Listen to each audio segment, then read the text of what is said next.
प्राचीन भारतीय इतिहास के स्रोत के पूर्व के व्याख्यान में हमने धार्मिक साहित्य की चर्चा की थी। आज हम अधार्मिक साहित्य की चर्चा करेंगे। अधार्मिक साहित्य वह साहित्य होता है जिसका उद्देश्य धार्मिक विषयों का प्रतिपादन करना नहीं होता है। इतिहास के स्रोत के रूप में यह अधार्मिक साहित्य बहुत महत्वपूर्ण है। इन्हें हम 3 भागों में बांटते हैं, एक लौकिक और अर्ध ऐतिहासिक साहित्य, दूसरा ऐतिहासिक साहित्य और तीसरा विदेशी यात्रियों के विवरण। लौकिक साहित्य के अंतर्गत वे ग्रंथ आते हैं जिनका मूल विषय ऐतिहासिक नहीं है, बल्कि उनका उद्देश्य अन्य विषयों का प्रतिपादन करना है, जैसे व्याकरण, ज्योतिषी, राजनीति। लेकिन इनमें तत्कालीन इतिहास का उल्लेख प्रसंगवश मिल जाता है। इनमें पाणिनि का अष्टाध्याय, कौटिल्य का अर्थशास्त्र, पतंजलि का महाभाष्य, गार्गी संहिता, नीति शास्त्र, विशाख दत्त का मुद्रा राक्षस, कालिदास का मालवी का अग्निमित्र, रघुवंश, सोमदेव का कथा सरित सागर, क्षेमेंद्र का बृहत कथा मंजरी प्रमुख है। अष्टाध्याय जो कि एक व्याकरण ग्रंथ है, इसमें मौर्य काल से पूर्व भारत के अनेक भौगोलिक स्थलों के बारे में जानकारी मिलती है। अर्थशास्त्र, राजनीति और लोक प्रशासन से संबंधित ग्रंथ है, लेकिन इसमें समाज और जीवन के विभिन्न पक्ष, कार्य, समस्याओं और उनके समाधान के लिए राज्य द्वारा निर्देशित विवरणों का उल्लेख मिलता है। कालिदास के नाटकों में हमें गुप्तकालीन समाज और धर्म का ज्ञान होता है। बास, शूद्रक और हर्ष की रचनाओं में हमें तत्कालीन समाज का उल्लेख मिलता है। बृहत कथा मंजरी, कथा सरित सागर में उत्तर भारत की संस्कृति के दर्शन हमें हुआ करते हैं, जबकि मणिमेखल, शिल्पपादिकारम में दक्षिण भारतीय संस्कृति के दर्शन हमें होते हैं। ऐतिहासिक साहित्य ऐसे ग्रंथ होते हैं जिनमें ऐतिहासिकता का तत्व प्रमुख होता है। इनमें कल्हड़ की राजतरंगिणी प्रमुख है। इसमें कश्मीर का इतिहास आरंभिक काल से 12वीं सदी तक दिया गया है। शुद्ध ऐतिहासिक ग्रंथों की श्रेणी में आने वाला दूसरा प्रमुख ग्रंथ बाण का हर्ष चरित्र है। इसमें वर्धन वंश का इतिहास, हर्ष का आरंभिक जीवन, तत्कालीन राजनीति और समाज का विवरण है। यद्यपि इसकी भाषा जो है वो अलंकारिक है, लेकिन फिर भी ये इतिहास के स्रोत के रूप में बहुत महत्वपूर्ण दस्तावेज माना जाता है। इसके अतिरिक्त वाकपति राज का गोड़वहु, जिसमें कन्नौज के राजा यशोवर्मा की दिग्विजय का उल्लेख है। बिल्हड़ का विक्रमांक देव चरित्र, जिसमें चालुक्य नरेश विक्रमादित्य का उल्लेख है। परिमल का नव सहसांक चरित्र, जिसमें परमार वंश का इतिहास दिया गया है। जयानक का पृथ्वीराज विजय, चंद्र बरदाई का पृथ्वीराज रासो, हेमचंद्र का कुमारपाल चरित्र आदि ऐसे ग्रंथ हैं जिनमें जीवन चरित्र के साथ साथ इतिहास के भी दर्शन होते हैं। इन ग्रंथों में जीवन चरित्र के साथ साथ अनुश्रुतियों का भी विवरण मिलता है और कुछ अलंकारिक भाषा का भी प्रयोग किया गया है, लेकिन इनमें ऐतिहासिक सामग्री भरी पड़ी है।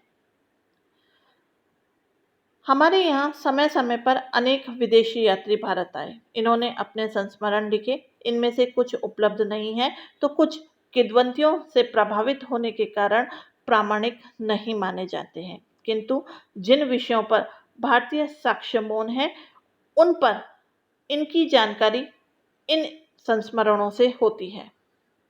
यूनान के प्राचीनतम लेखक हेरोडोटस और टेरियस ने भारत का थोड़ा बहुत उल्लेख किया है, लेकिन इनका विवरण अनुश्रुतियों पर आधारित होने के कारण अविश्वसनीय है।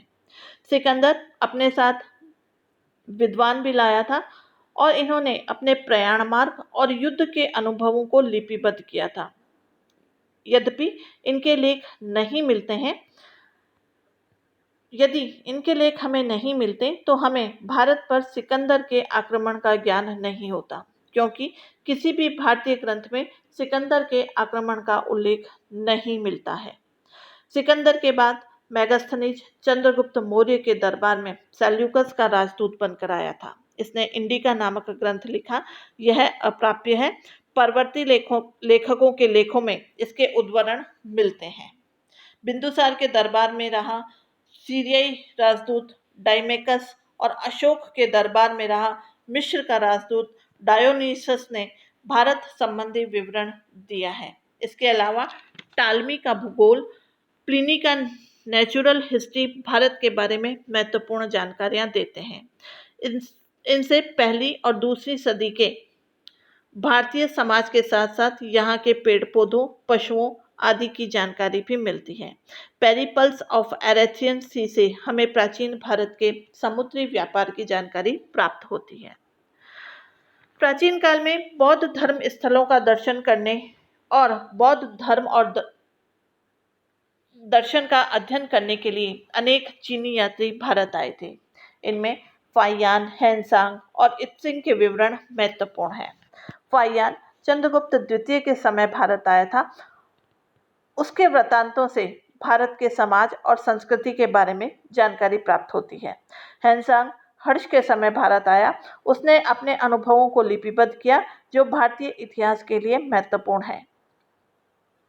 इत्सिंग 7वीं सदी में भारत आया था। उसके विवरणों ने नालंदा और विक्रमशिला विश्वविद्यालय के साथ साथ भारतीय समाज का भी ज्ञान होता है।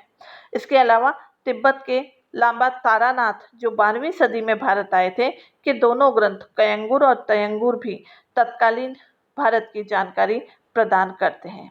भारतीय इतिहास को जानने के लिए मुस्लिम व्यापारियों और लेखकों का विवरण भी जो है वो महत्वपूर्ण है।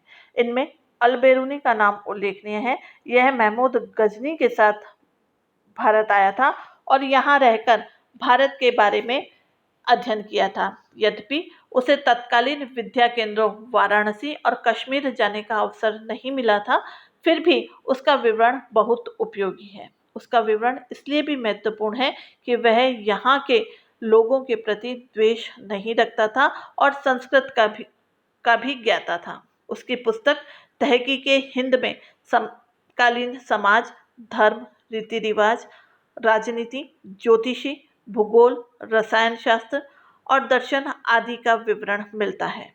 इसके अलावा अल-बिलादुरी, सुलेमान, अलमसूदी, हसन निजामी आदि के विवरण भी भारतीय इतिहास के लिए महत्वपूर्ण हैं।